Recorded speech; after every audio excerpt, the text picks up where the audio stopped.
মসজিদ যিনি পরিচালনা করবেন, মসজিদের যিনি সভাপতি হবেন, মসজিদের যিনি সেক্রেটারি হবেন, মসজিদের যিনি খাদেম হবেন, খেদমত করবেন। নম্বরে হলো ইমানদার, 2 নম্বরে হলো পরকালে বিশ্বাসী, 3 নম্বরে হলো নামাজি, 4 নম্বরে হলো যাকাত আদায়কারী, 5 নম্বরে হলো সে আল্লাহ ছাড়া আর কাউকে ভয় করবে না।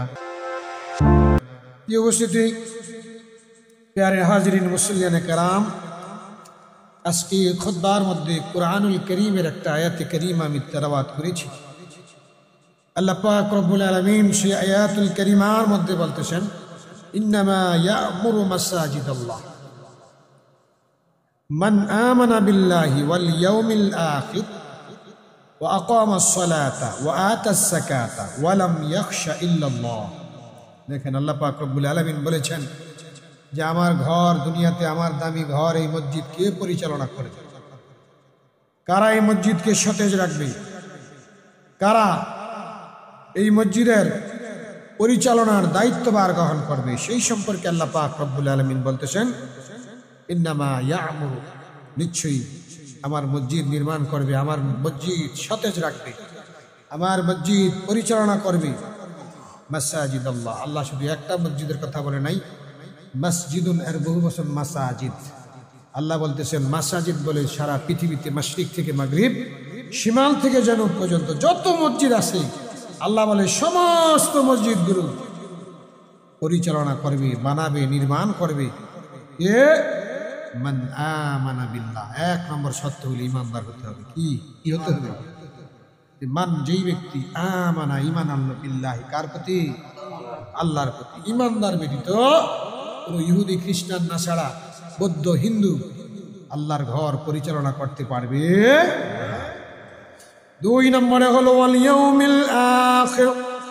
2 নম্বরে হলো শুধু ঈমান আনলে আল্লাহর প্রতি হবে না, যে অনেকে আল্লাহর প্রতি ঈমান আনে, যে আল্লাহ যে একজন আছে এটা বিশ্বাস করে, করার পরেও পরকাল যে আছে এটা বিশ্বাস করে না। এরকম অনেকে আছে কিন্তু হিন্দুদের মধ্যে আপনার বা অনেক খ্রিস্টানরা আছে, পরকাল বিশ্বাস করে না, এক আল্লাহ যে আছে বিশ্বাস করে। পরকাল বলতে কি? আবার আমি মারা যাব, আমাকে কবরের মধ্যে শোয়া দিবা, 100 মাটি আমার শরীর খেয়ে ফেলবে, আমি মাটির সাথে মিশে যাব, আমি ধ্বংস হয়ে যাব, আমার ক্ষয় হয়ে গেল, লয় হয়ে গেল, আমার আবার কিছুই বিশ্বাস। পরকাল বলতে কি? আল্লাহ বলে না, এই ধরনের ব্যক্তি যার আকীদা আমি আল্লাহকে বিশ্বাস করে ঈমান এনেছি কিন্তু পরকালের প্রতি বিশ্বাস করে না, ওই ব্যক্তি আমার মসজিদ পরিচালনা করতে পারবে। 2 নম্বরে হলো ওয়াল ইয়াউমিল আখির, যেই ব্যক্তি পরকালে ঈমান আনবে, আমি আল্লাহর প্রতি ঈমান আনার পাশাপাশি তার ইয়াকিন, তার আকীদা থাকবে, বিশ্বাস থাকবে যে মৃত্যুর পরে আরেকটা জীবন রয়েছে। হাশরের ময়দানে আল্লাহ পাক রব্বুল আলামিন আমাকে উঠাবে, আমার আমলনামার হিসাব আল্লাহর দরবারে দিতে হবে। আমি ভালো যে আমলগুলো করেছি এগুলো আল্লাহ আমাকে দিবে, এর বিনিময়ে আল্লাহ আমাকে পুরস্কৃত করবেন। আর আমি যেই খারাপ আমলগুলো করেছি এর বিনিময়ে আল্লাহ পাক রব্বুল আলামিন চাইলে আমাকে ক্ষমা করে দিতে পারেন, আবার চাইলে আমাকে ক্ষণিক কালের জন্য জাহান্নামের আগুনে সাজাও দিতে পারেন। এটা আল্লাহর ইচ্ছা। কার ইচ্ছা? আল্লাহর ইচ্ছা। তাহলে 2টা শর্ত থাকতে হবে। 3 নম্বরে হলো মসজিদ যিনি পরিচালনা করবেন, মসজিদ যিনি আবাদ করবেন, মসজিদ যিনি সবসময় সতেজ রাখবেন। ও আকামাস সালাতা, আকামা ইউকিমু, আল ইকামাতু মাজদার থেকে আরবিতে। ও আকামাস সালাতা, যেই ব্যক্তি নামাজ কায়েম করবে, নিজেও নামাজ পড়বে এবং আরেকজনকেও আপনার নামাজ পড়ার কথা বলবে। কুরআনুল কারীমের বিভিন্ন জায়গায় আল্লাহ পাক রব্বুল আলামিন আকিমুস সালাহ, নামাজ কায়েম করো, নামাজ আদায় করো, এই কথাটা আল্লাহ পাক রব্বুল আলামিন অনেক জায়গায় বলেছেন। মুফাসসিরিনে কেরাম এই কথাটা আপনার তাফসীর ব্যাখ্যা করতেছেন যে আপনি কেমনে নামাজ কায়েম করবেন। আল্লাহ কেন বলল? বলতেছে ওই ব্যক্তিকে বলা হয়েছে যে ব্যক্তি নামাজ খুশু খুজু আপনার এবং তাদিলে আরকান, আপনার নামাজের মধ্যে যে আরকান রয়েছে, আহকাম রয়েছে, 13 ফরজ। কয় ফরজ? নামাজের আরকান 7টি আর আহকাম 6টি। টোটাল কয়টি? 13টি। টোটাল কয়টি?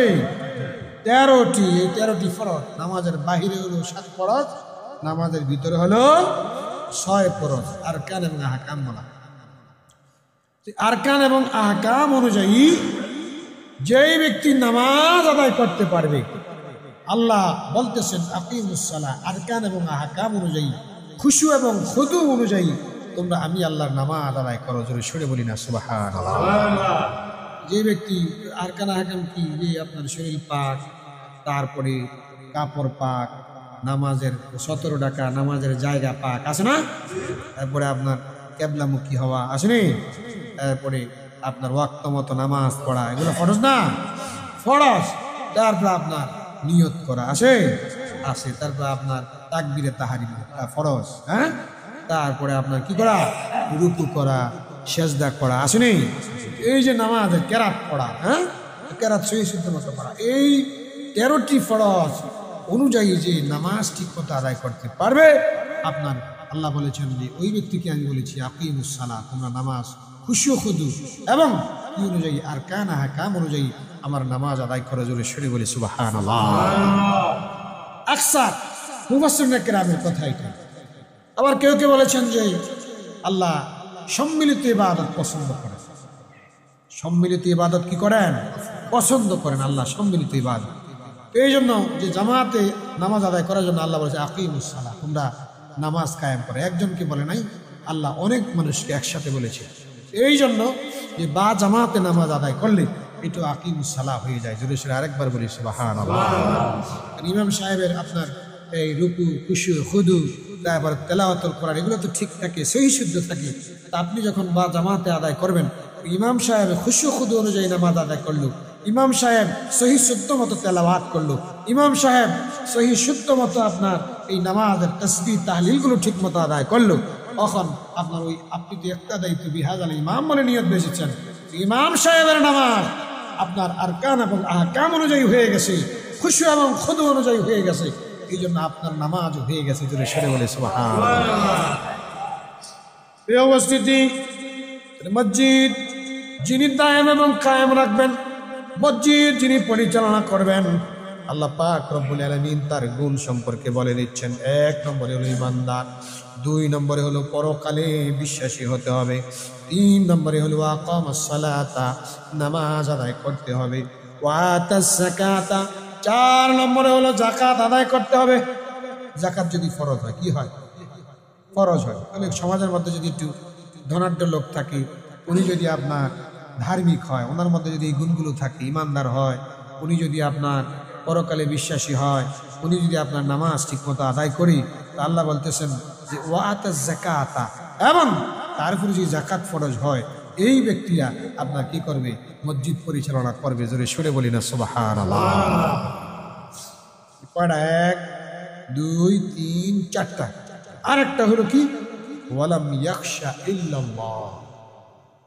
মসজিদ যিনি পরিচালনা করবেন, মসজিদের যিনি সভাপতি হবেন, মসজিদের যিনি সেক্রেটারি হবেন, মসজিদের যিনি খাদেম হবেন, খেদমত করবেন, উনি আল্লাহ ছাড়া কাউকে ভয় করতে পারবেন না। ওয়ালাম ইয়াখশা ইল্লাল্লাহ, সে একমাত্র আল্লাহকে ভয় করবে। নম্বরে হলো ইমানদার, 2 নম্বরে হলো পরকালে বিশ্বাসী, 3 নম্বরে হলো নামাজি, 4 নম্বরে হলো যাকাত আদায়কারী, 5 নম্বরে হলো সে আল্লাহ ছাড়া আর কাউকে ভয় করবে না। আল্লাহ পাক রব্বুল আলামিন বলেন, এই ধরনের লোকদেরকে যদি তুমি মসজিদ পরিচালনার দায়িত্ব দিয়ে দাও, ফাসা উলাইকা আইয়াকুনু মিনাল মুহতাদিন। আল্লাহ বলতেছে, এই ধরনের লোক যদি মসজিদের সাথে সম্পৃক্ত থাকে, তাহলে আল্লাহ পাক রব্বুল আলামিন ফাসা উলাইকা, সম্ভবত আল্লাহ পাক রব্বুল আলামিন এই সমস্ত ব্যক্তিগণ, এই সমস্ত ব্যক্তিরা আইয়াকুনু, তোমরা হবে মিনাল মুহতাদিন, তোমরা হবে মুহতাদিনদের অন্তর্ভুক্ত, তোমরা হবে হেদায়াত প্রাপ্ত লোকদের অন্তর্ভুক্ত। জোরে সরে বলি সুবহানাল্লাহ। মসজিদের যদি এই কমিটির মধ্যে, যদি মসজিদ পরিচালনার লোকদের মধ্যে যদি এই ধরনের গুণ সম্পন্ন লোকদেরকে আপনার কি করা হয়? দায়িত্ব দেওয়া হয়, তাহলে আল্লাহ পাক রব্বুল আলামিন বলতেছেন যে ফাসা উলাইকা ইয়াকুনু মিনাল মুহতাদিন, তাহলে তোমরা কি হতে পারবে? তোমরা হেদায়াত প্রাপ্ত হতে পারবে, সঠিক পথ প্রাপ্ত হতে পারবে। ওই লোকটা যেমন সঠিক প্রাপ্ত হবে এবং ওই লোকদের কারণে তোমরাও সঠিক পথ প্রাপ্ত হয়ে যাবা। জোরে সুরে আরেকবার বলি না সুবহানাল্লাহ।